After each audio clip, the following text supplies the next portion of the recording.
ich das? Im blassen Licht der Morgendämmerung. Der Mensch, dem ich im Spiegel Auge in Auge begegne. Dem die Asche der Jahre ins Haar gefallen ist, in dessen Augen die Spuren gegangener Wege geblieben sind, auf dessen Zunge eine zitternde Stimme liegt, der halbe Lieder und ungesagte Gedichte in sich trägt. Bin ich das, der in jedem Stück des zerbrochenen Spiegels anders erscheint, der mit jedem Blick eine andere Geschichte erzählt? Ein Teil ist noch Kind, ein Teil ein müder Wanderer, ein Teil wurde geliebt, ein Teil vergessen, ein Teil aber konnte niemandem erzählt werden. Bin ich das, der in unbekannten Straßen dem Rhythmus der eigenen hinkenden Schritte lauscht und seinen Weg sucht? Manchmal kehrt er in die Vergangenheit zurück, manchmal bleibt er vor einer verschlossenen Tür stehen, manchmal geht er nur weiter, damit es morgen wird.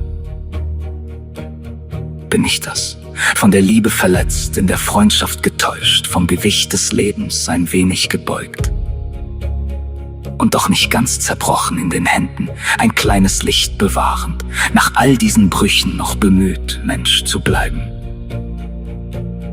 Bin ich das? Oder ist es jemand, der durch die Jahre ging, mir immer ähnlicher wurde und sich doch von mir entfernte? Was ich im Spiegel sehe, ist nicht nur mein eigenes Gesicht.